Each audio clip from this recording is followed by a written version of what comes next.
אחר צהריים טובים בריסבן ובוקר אור ובוקר של שלום לישראל, המולדת האהובה שלנו. אתם על רדיו 4B בשפה העברית 98.1 FM וגם דרך הסטרימינג באתר. אני גילי אליהו אדלר, ואיתי באולפן איש התוכן הנפלא והשותף הנהדר שון תמר. שלום שון. How are you, Gilly? I'm fine and I'm very exciting because today we have a special show.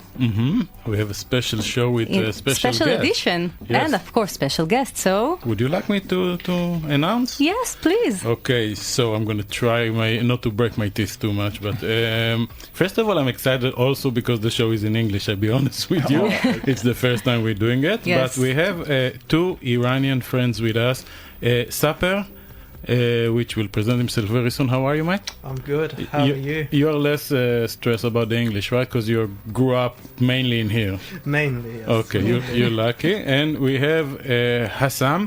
So sometimes I'm going to sound like I say a chet, but it's actually a H. It's a hard H. Hassam, correct? Hassam. Hassam. Yay. Awesome. And good day, everyone. Yeah, good to be with you, Mike. And your accent, I love it. We have Israeli movie Yeah. that with this Israeli that immigrate from Persia with your accent. So we grew up on it. You know, the Nice. Italian have the spaghetti movies. We call it burekas movies, and they have you with your accent. Love it. Yes. Yeah. He was a great actor. Yeah. Yeah. Yosef Shiloh. Yeah. All right. So yes, as we already said, we're really exciting to have you here, and I know that our audience who listening in that moment are also happy and feel good and supportive to have you here. So please, for the people who might not sure who are you, please produce yourself. Yeah, I feel it. We all four of us needs to present ourselves a little bit because we have our usual audience, Israeli one, Hebrew show. So who would like to start? Go for it, Sefer. Okay. Well, first of all, I would like to say thank you for having us on the show. It's a real pleasure to be here with our Jewish friends. My name is Seper. I have lived in Australia for around 12 years now. I was born in Iran, but my family was forced to migrate out of Iran at the age of 4. And I lived in Turkey beforehand, but now we are living in Australia. It's a beautiful country. So you left Iran when you were 4 or 5? When I was 4, yes. Yeah, and then you arrived here when you were 9. Yes. You remember both places? Yes. Wow, Yes. amazing. Yeah. And you went back to both places? No, I haven't. No. Okay, we might talk about it more a bit later. Sure. Yes. Awesome. Of course. And Hassam? Yeah, my name is Hassam and I'm 42 years old, so I was 32 almost, when I left Iran. So, I escaped from the Islamic regime and came to Australia as a refugee to have a normal life in democratic country. And thank you so much for having us. We have a lot to share with you. And what a life, sitting down with Israeli friends and speak about life, about culture, about history. I love it, man. I love it too. Almost a dream, yeah? So I'll present myself to our not please. usual listeners. Who are you? So my name is Sean, I'm 48 and obviously Israeli, and I came here in 2005.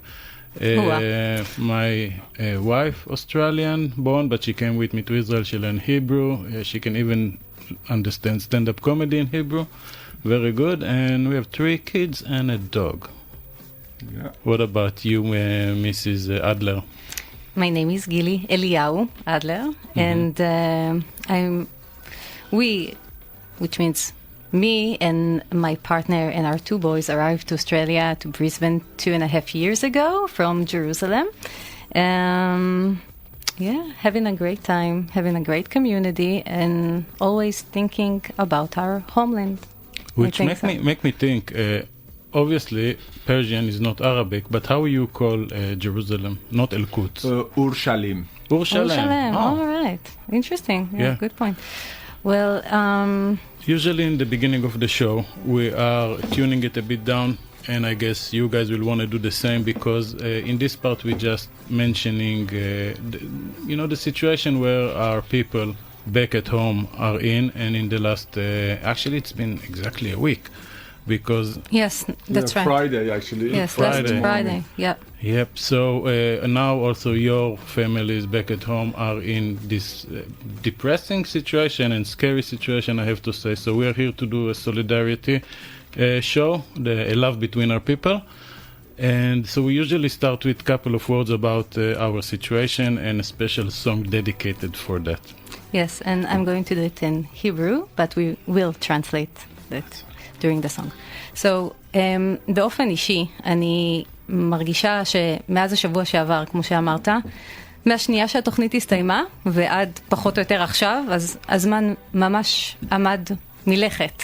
וכל מה שהייתי עסוקה בו זה בגלילות ברשת ובעדכונים בוויינט, ובין החרדות והחששות כל פעם שמדברים עם מישהו מהארץ, עם המשפחה. מהשיחות עם החברים והחברות כאן, אני יודעת שזה משהו שאני לא חובה לבד, אלא כולנו מאוד שותפים בתחושות האלה. ואני גם יודעת שככל שאנחנו רחוקים יותר והזמן עובר, ככה יש איזשהו קושי רגשי מסוים ותחושה של מבודדות בתוך הסיטואציה. מצליחה לנתח למה זה? אני יכולה, אבל אני אשמור את זה לאיזושהי תוכנית אחרת שלנו. אבל כמו בכל תוכנית, אני אנסה להתמקד בדבר החיובי, ולהגיד שאני מוצאת שמה שכן מחזיק אותנו, הם שני דברים עיקריים.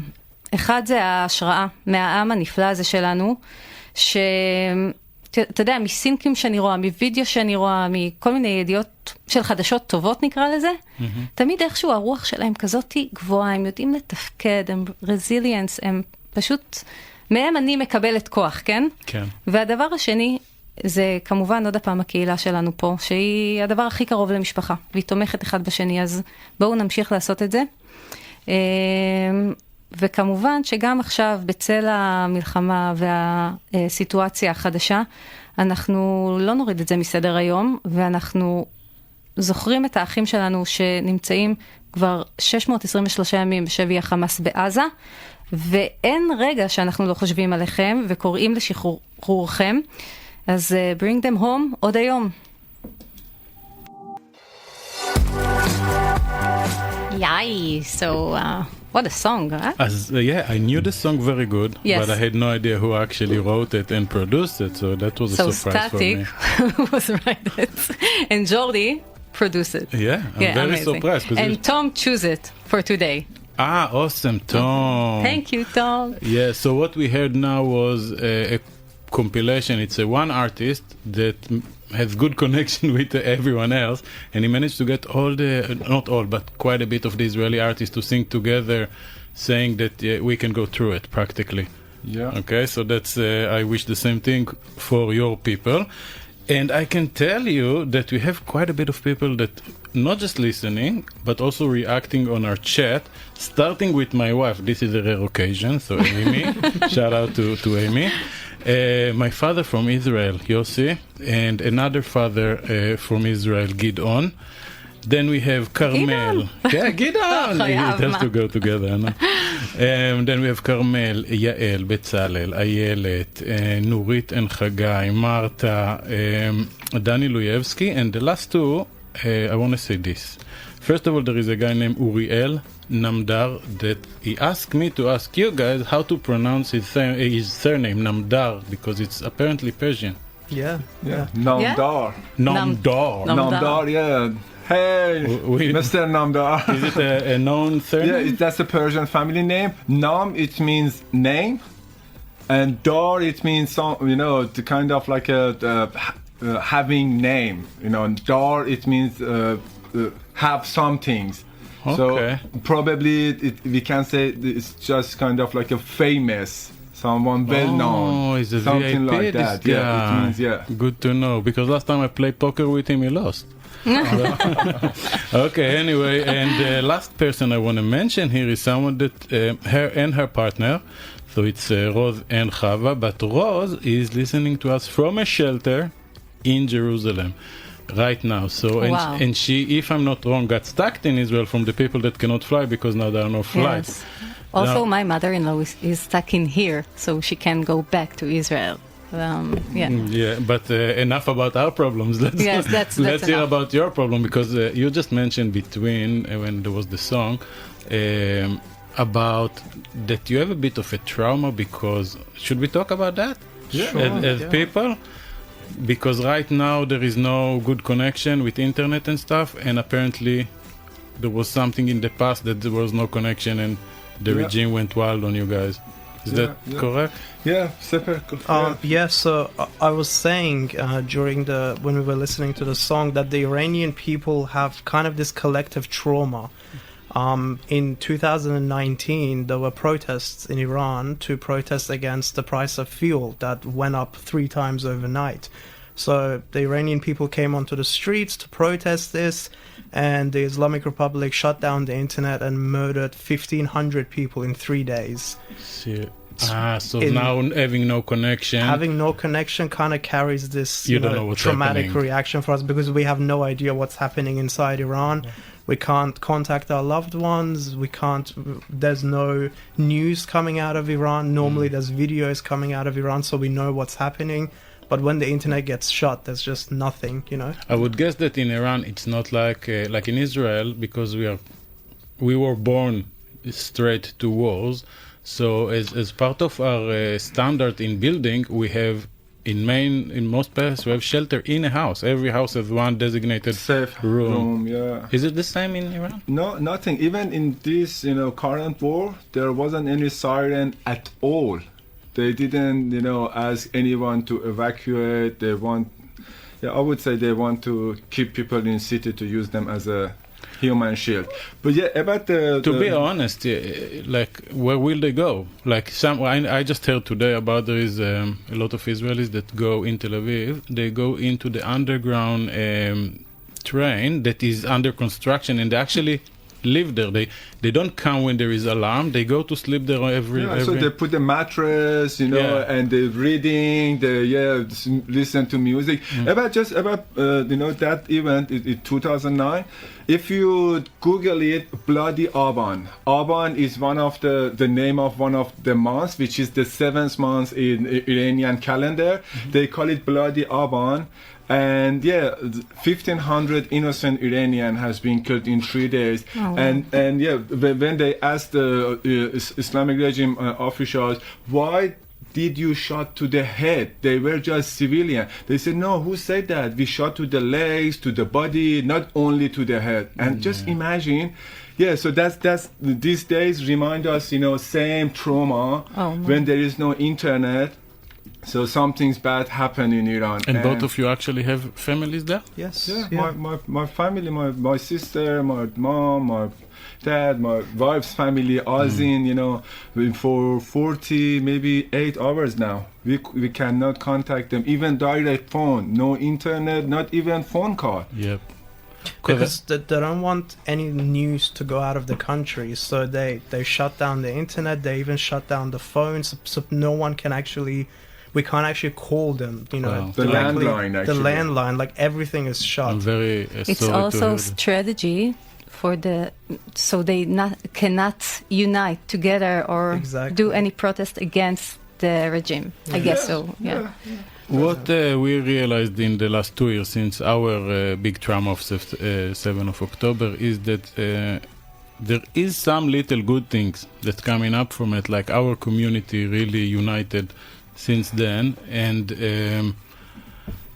I want to ask you guys, because I was surprised. Now I know better, so I'm less surprised. I wanted to open it to the listeners, but I was surprised when you guys supported us to start with. This is where I met you guys. In the beginning, it was in the protest that we did to support Israel, and recently now, since the new war, I'm coming to your protest to support your people. So if you can tell me a bit how, because I guess you were not born straight to politics. Maybe you didn't even want to be in politics, but No. Yeah, so I said shortly, in Iran, when I was, just 7 years old, we go to a school. And even in first day, they force us as a student to chant death to Israel, death to America, death to UK. And we didn't know that why. Where is this country and why we have to just shout. They said, shout loudly. People in Tel Aviv, they can hear you. You chant. Oh, really? Yeah. And we were kids and shout death to Israel. Even in White House, they can hear you. We could feel pain in our throat, because we did that. That was, child abuse actually. But anyway, so come back here. 7th of October, I can remember the day. It was Sunday. When 7th of October was Saturday, but the Sunday we could see the videos. Yes, right.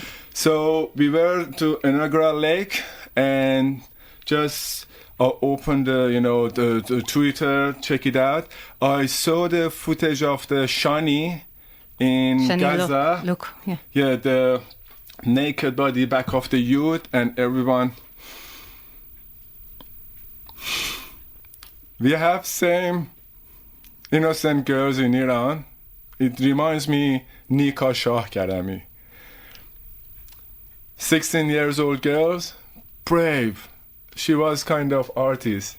There are a lot of video of Nika. She's dancing, she's singing, and in imaginary world, if Iran was free country, she was superstar. She had a character of art and love. Sorry, guys. No. Anyway, so we could see lots of videos of Shani as well, dancing, She was in a Nova Festival. Yeah. And Nika was kidnapped by IRGC. There is the report from Nika in BBC World, actually. They could access to the lots of document how IRGC killed her. So the stuff you saw reminded you did this Yeah, connection. she was kidnapped. She was tortured. They used the truck, the ice cream truck, Just imagine. And there's the report, they said she was kidnapped and tortured and raped and killed. So Shani, just remind me exactly same trauma. And I said, we are suffering from same pain. We are in, same side actually. Yep. Whatever killed my compatriots, my Iranian compatriots, girls and boys, exactly you are fighting with same, ideology. And that's why I started just searching, Jewish community. Wow. But even I couldn't understand, they were scared. They didn't answer. When I said I'm from Iran, oh, okay, what do you want? I wouldn't answer. And I was just trying, where are you? Why you don't go to a street to do something? But I could understand because the day after 7th of October, which is October 8th, in Opera House, yes. They started chanting, gas the Jews, kill the Jews, and I said, what's going on? Yep. If after 7th of October people are going to be against Jewish again, so definitely they are not going to help us. So anyway, that was the beginning Because you guys are waiting since the revolution, you feel that the world doesn't understand you, that what you went through. So it's 40-something years, 46 or 7 years, that you feel that the world abandoned you, I guess. Yeah, and those people who killed my compatriots, they are, killing Jewish people as well. And in Australia, they are supporting, the Hamas or whatever. So that was, I said, okay, it's time to go find the Jewish community, be united together, and as a solidarity and fighting against the darkness, because we are going to celebrate life, not death. I have to tell you that personally, I guess most people will agree with me here. Wow, it gave us so much wind because we feel alone. We feel alone in this fight. We feel not being understood. We feel that it's silly that people even take the other side. It is too clear. And then suddenly it was you guys. And there was one time, I think, with, what do you call them? The islander that came to help. There was 2 times brave population that I guess brought you to this idea also of the organization with minority, because minority that understand other minorities, I guess. That's it. Yeah, we were feeling lonely, voiceless, and that's why we wanted to be together, to be stronger. So that was my experience, and that's why I'm standing with Israel, because I can see Israel stand with Iranian. Yeah. And that's so it started with you guys supporting us, and then just last Sunday I had first time the opportunity to come and stand with you. And there is one thing, I don't want to get into politics, but there was one thing in the end of everything. There was a guy that looking at us all the time, because it was next to the market there in the city council or whatever. There is a market there every Sunday. And he was looking, and I looked back because I all the time suspicious. I want to see who's the next person to run to us. Anyway, everything finished, and he suddenly started talking a bit with someone, and I joined in. And he said, "Why are you doing it?" And I said, "What do you mean? That's our friends. We want to show solidarity. They support us. We support them." He said, "We don't care. We are a multicultural nation, and we don't care." And I couldn't explain to him enough how sitting on he doesn't have the privilege to sit on the fence in this point if he wants to stay multicultural in 20 years from now. Because I didn't tell you before, but my road was from Israel, then I lived for 5 years in Italy, so it's Europe. And you could see back in 2000 how Europe opened her door way too much. And I'm not against immigration, I'm against bad immigration. And there are a lot of places in Europe now that you cannot go in. Police cannot go in. It's a fact. So you cannot, I am saying it, I guess, to the Australian that listening to us, you don't have the privilege to not take part if you want to keep your Australia the way it is, because I love it the way it is. The Western values and democracy. And yep. Yes, I think that's the main point. And you choose for us a very nice song, which means young in English, right? Actually, it means a sprout. It means a sprout, and maybe Sefer he can just translate a little bit of the song. More. This is beautiful. Actually. Yeah, it's this. Before I translate it, I'll just explain a little bit about it. This was the song that we mostly listened to during the protests that happened after Mahsa Amini was murdered in Iran, and the whole song, the theme of the song is all about hope. It's all about, from where you break, that from there you can, regrow and you can grow stronger. And, on the first line, it says, Shab hamishe shab nemimune, which loosely can be translated to the night isn't here to always stay, Oh, wow. Light will come. At the end of the tunnel, there is light. And that famous saying that, the light will triumph over darkness, the theme is loosely around that.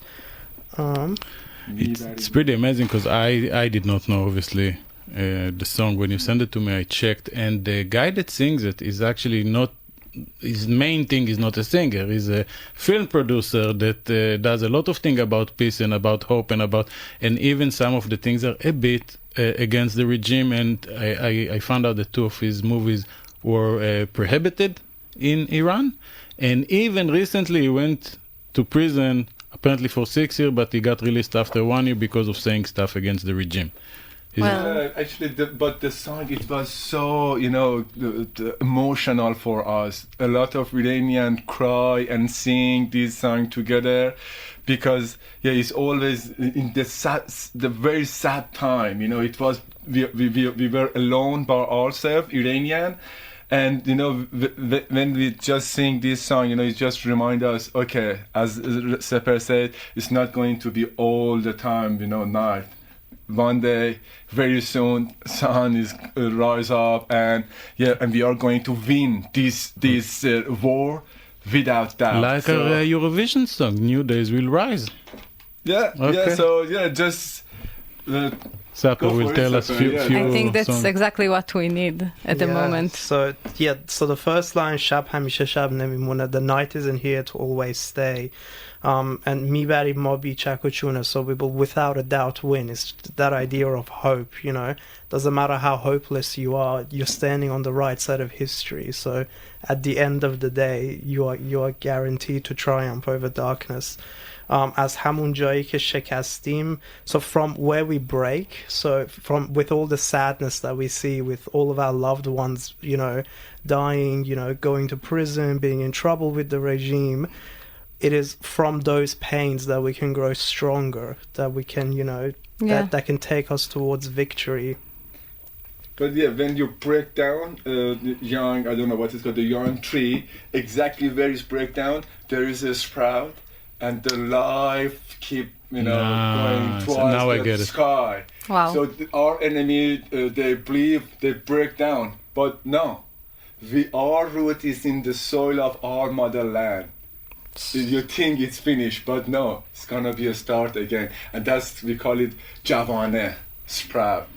So, another line says "Mizanim dobare javune," which means we will grow again. Just like that tree, we will come back. We will grow again, stronger than before. Can you announce the song, the name of this, because I don't want to ruin it? The name of the song, Ali Panahian.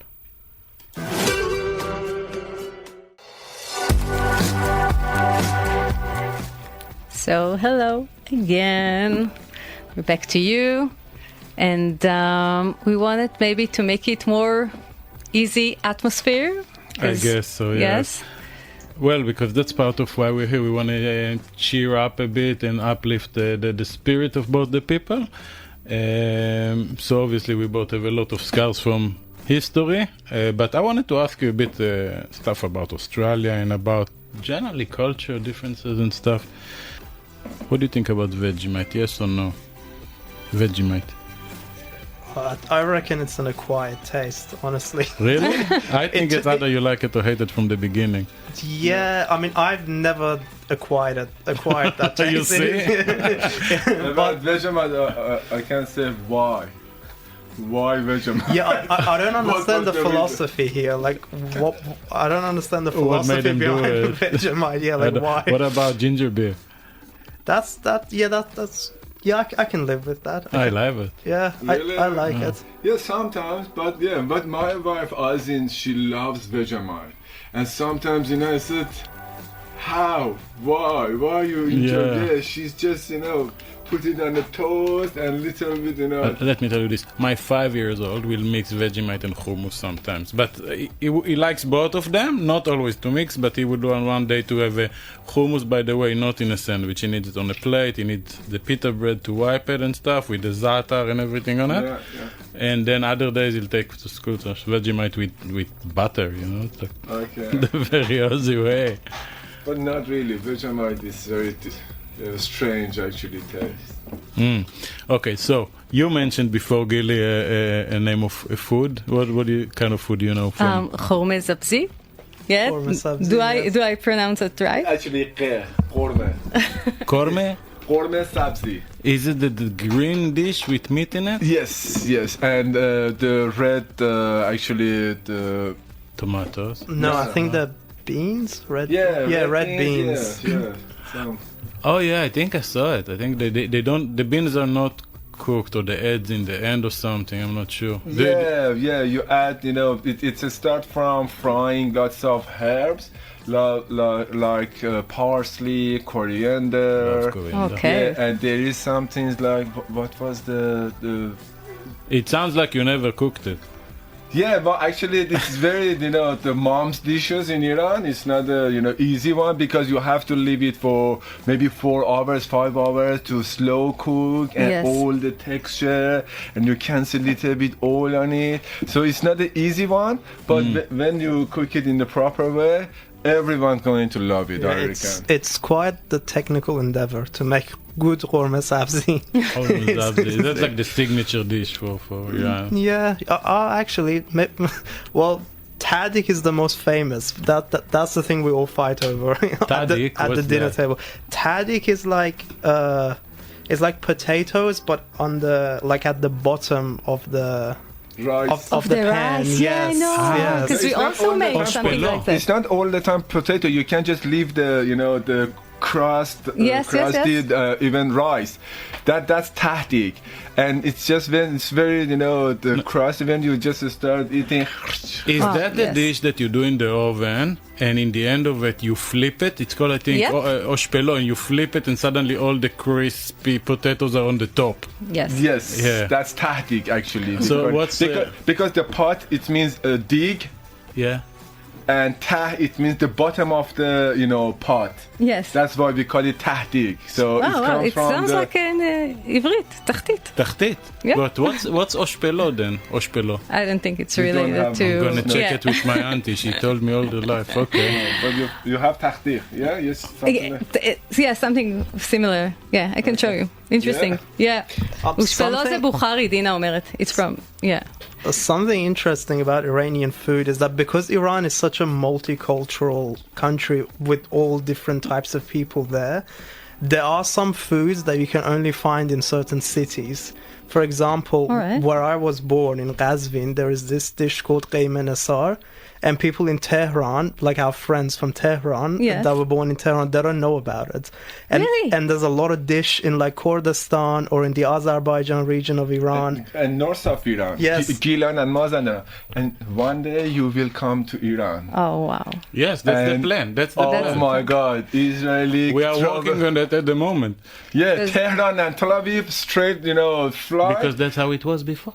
We Yes. used to. Before the revolution, I understood we, that. we live for that moment to get rid of the dictator in Iran and have a free Iran for everyone.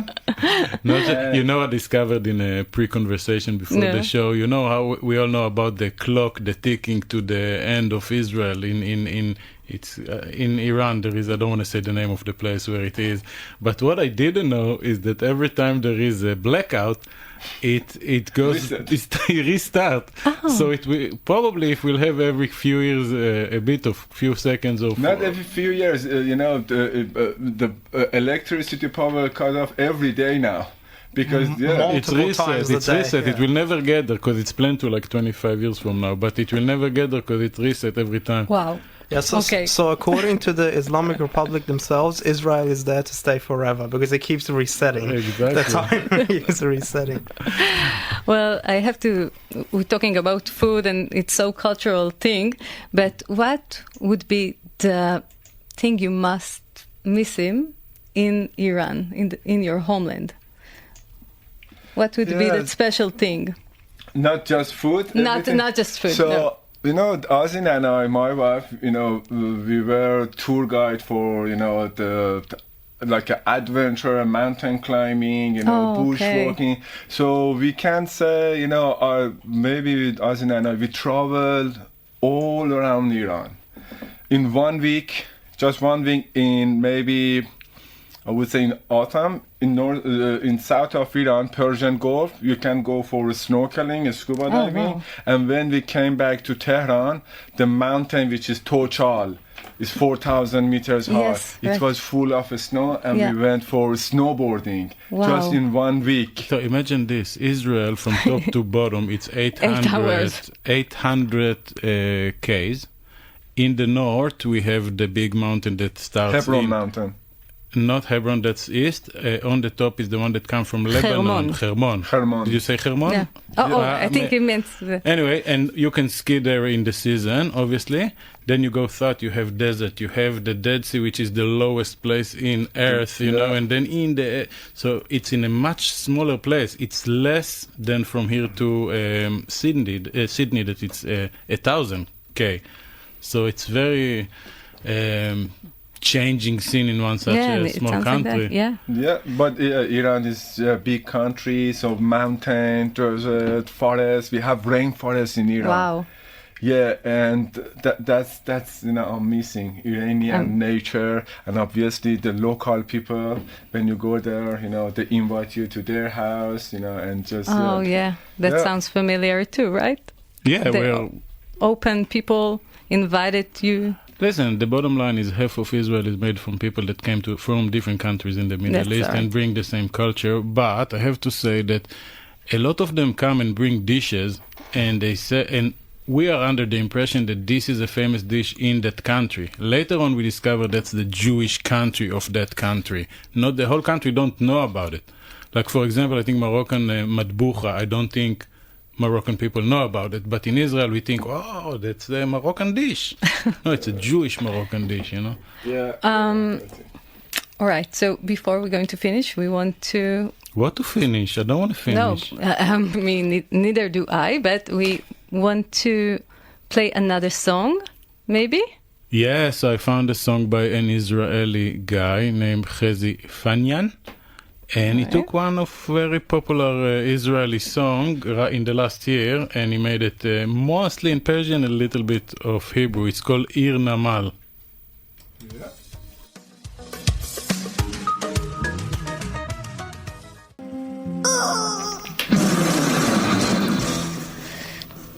טוב, חברים יקרים וחברות מדהימות. אולי נוותר על שיר סיום. יש מצב שנוותר כי אנחנו ממש רוצים עוד כמה מילים מהאורחים היקרים שנמצאים פה. Okay.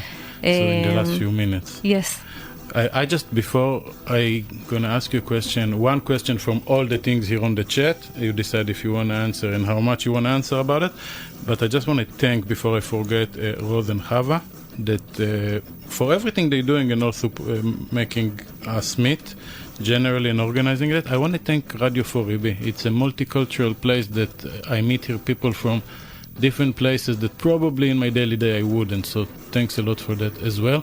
The question that came, the one I chose from the net, was about what made you decide, and I'm talking to Hassam, to become a refugee. Yeah. So it's come back 2009. There was a unrest, protest against Islamic regime, and that day I was still practice Islam, because we grew up in Islamic school, society, everything, and we were middle of the protest, and someone was shot in front of Azin and I, my wife.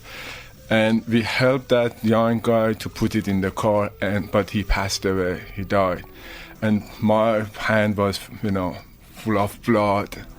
And I just check it out, and just that day, that moment, I asked why they are killing us, why Islamic regime kill its own people. So that was, the start of the journey, for finding out the answer of that question, why we are getting killed by Islamic regime, caused me a lot of problem. Me and my wife, actually, we started searching about history, about philosophy, everything, and then our life was in danger. We couldn't stay in Iran anymore because we found the reality. We found what's the problem exactly, and it was the ideological terrorist regime in Iran who occupied my country. They didn't see us as a nation. They want us to be part of the Ummah or Islamic Caliphate. So that's why they didn't think about the national interest, about Iranian and that was just the start. But about 2 years after that, our life was in danger because we started to be activists against the Islamic regime and dictatorship. So you had to run away. Yeah, we had like a handcraft shop, and they shut it down. A lot of things happened against us because we didn't want to be, So finally, I had to leave Iran and come to Australia, but still fighting against the Islamic regime to reclaim our country. And one day we can go back there and no war. And it's not all about Iran. It's all about the Middle East and even war. And just imagine Middle East without war. Everyone just We won't know what to do. Yeah, I'm living for that moment. Me too. Guys, also we love you so much. We want to say deep thank you for your support, for your solidarity, for the willing to come here and share with us these hard moments. And Saper, do you have any words to say before? No, I just wanted to say a big thank you for having us. It's been a real pleasure being here. I'll just say something. Yeah. I really like the Hebrew language. Aww. Like it's just one of those languages that flows well. That just has a nice I don't know, rhythm to it. So I just wanted to say that at the end. But yeah, thank you for having us here. It's been a real pleasure. Amazing. חברים יקרים, שבת שלום, אנחנו פשוט בריצה ענקית. מקווים שהצלחנו להרים לכם קצת את השבוע. עם ישראל חי, שבת שלום, נשיקות, וניפגש. יבוא שלום עלינו, עוד יבוא שלום עלינו.